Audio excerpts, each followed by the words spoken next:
Most men my age, the ones that exercise anyway, I feel like they're not lifting the heavy weights. They're being a little bit cautious, sticking to the lighter stuff, afraid of getting injured, and I totally understand that.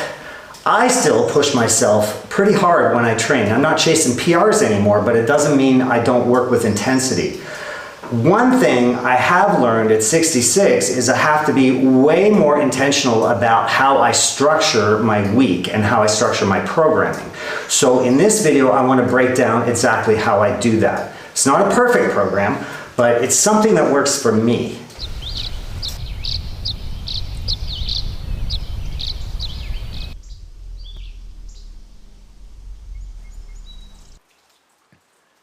Before I walk you through the week, I want to explain the thinking behind it. I train my body as a whole, not as a collection of parts, because that's how it moves. And my sessions usually include a press and a pull. I have a squat or a hip hinge, and often a carry, because those are the 5 movement patterns I think every man needs to maintain, so I make sure I hit them every week. I still lift heavy enough to stimulate a hormonal response, and I want to keep my strength up, but I'm not chasing big 1-rep maxes anymore. I just think the risk outweighs the benefit, and I'm in this for the long game.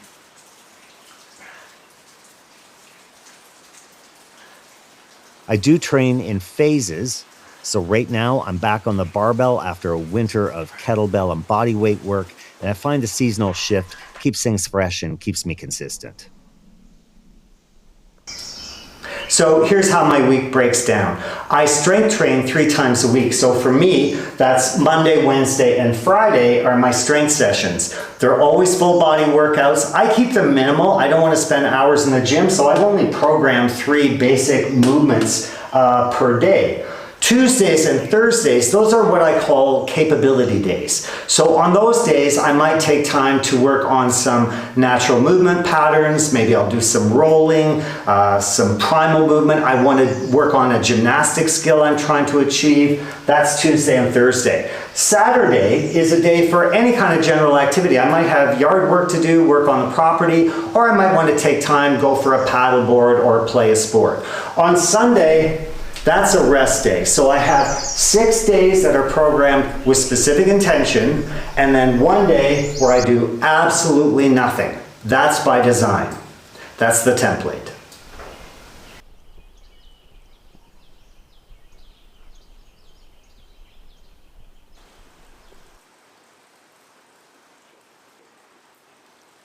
Monday's my overhead day. I'll press something, a barbell military press, single kettlebell press. I really like the contralateral half kneeling presses. Variation keeps things interesting, but the pattern always stays the same. I'm basically pushing something heavy overhead. For the squats, I do front-loaded variations on Mondays. I've been trying some Zercher squats from the floor, barbell front squats, kettlebell cleans into a squat. These front-loaded variations demand a lot more from your core and upper back than a standard back squat, although I work those in on Fridays. I just find them really functional. Of course, pull-ups are non-negotiable, so I work them on Mondays. I do several sets, and I'll add weight if I'm feeling strong. I also do direct arm work, curls, hammer curls, yes, Zotmans. Some guys think that's a waste of time. I disagree. As I get older, I want to hang on to every bit of muscle that I have, so I believe that maintaining it matters.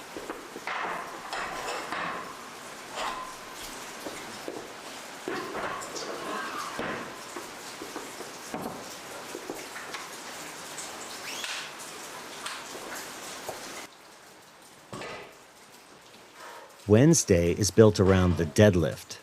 That's the anchor. That's the real king of exercise. I pull anywhere between a low of 225 and up to a 315 in pounds right now. I work in sets generally 3 to 5. I keep the reps low and the weight just enough to be meaningful. I'll bench press before the deadlift while I'm still fresh. I'll also do variations. Sometimes I do a floor press. The floor press is a really good option when I want to take the shoulders out of it for a bit. It's a lot kinder to the shoulder. There's a reduced range of motion, and you don't get that bounce reflex at the bottom. Your elbows kind of force you to come to a full stop. Even push-ups work, any kind of horizontal pressing variation. After this comes rowing, barbell. I'm a big fan of the barbell bent over row. I'll also use kettlebells or dumbbells, rings for body weight stuff, equalizer bar, whatever I have set up. But horizontal pulling balances all the pressing I'm doing across the week. I'll also work in some grip work, farmer's carries if I've got the energy, either with kettlebells or handles in the gym, or I just grab something heavy and walk with it. Out here, that might mean carrying lumber across the yard. Same pattern, different movement, whether I'm in the gym or not.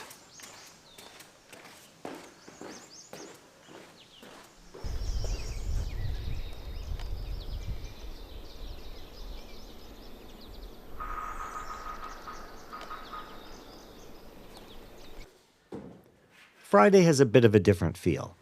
I start with dips, rings if I want the stability challenge, and a bar if I want to go a little heavier and add weight. Rings have been great for working on my lockout lately. Then I move into back squats, and that gives me a variation to the front loaded work that I did at the beginning of the week.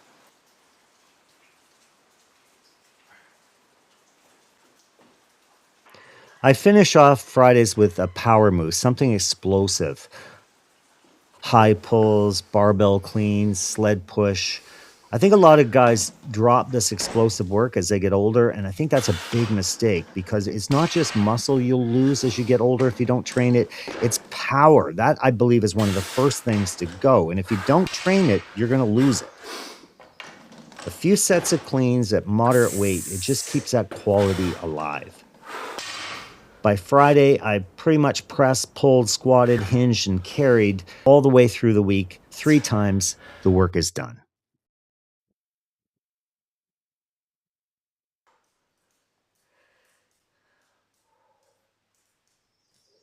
Tuesday and Thursday are a bit different from the strength days. I don't even call them workouts. This is more practice time. So I may not do sets or reps, but I might work for a set time period, like 15 or 20 minutes. I stop when I feel ready. I usually do some kettlebell swings or a simple complex just to get moving. And then I get right to the movement skills I want to work on. The get up, that's a big one for me, the Turkish get up. There's solid research that connects the ability to get up and down from the floor with healthy aging and longevity. And at age 66, I can feel this. So I may work the full movement, but I'll often break it into pieces, like doing the first part of the get up, which I call the baby get up into the bridge. I'll work on the kneeling position here with clubs, but I might use a sandbag, any kind of weight to go from kneeling to standing. And I'll superset this with hangs, just hanging or active to passive hanging to build shoulder scapular strength, and it helps decompress my spine.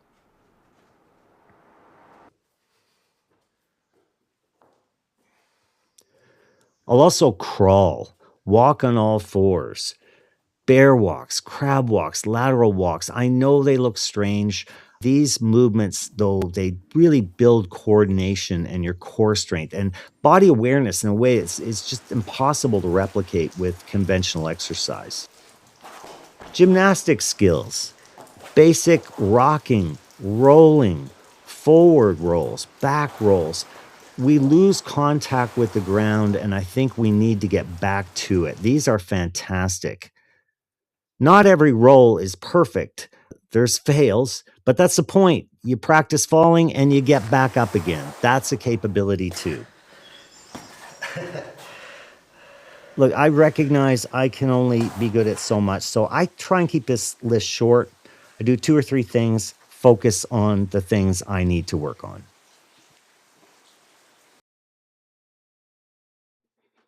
On Saturday, I just want to move.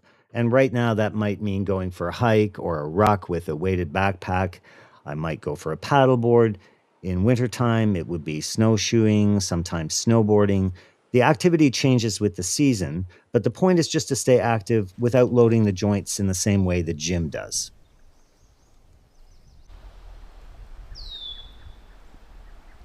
On Sunday, I do nothing. No training, no activity, full rest. It's part of the program, not an absence of it. Recovery is really where adaptation happens. Full stop.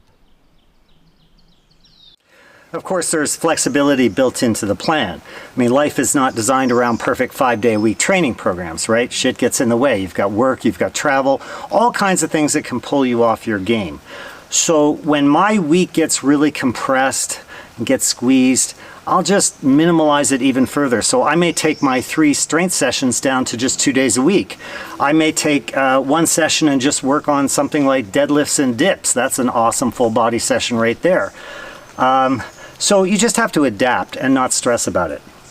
The other thing is about once a month I look at my program and I review it. I want to make sure I'm not overdoing one area while neglecting another. I want to make sure it's balanced. I'm getting all of the 5 movement patterns in, and I adjust as I need to. I want to still be doing this when I'm 76. So that means I need to be smart about things now. So that's the week. That's the structure. I've got 3 days of strength training, 2 days of capability training, a day of kind of anything goes, general activity, and a day where you do absolutely nothing. So that's a simple structure, but a simple structure, if you execute it consistently, and if you go heavy enough, it will get you results.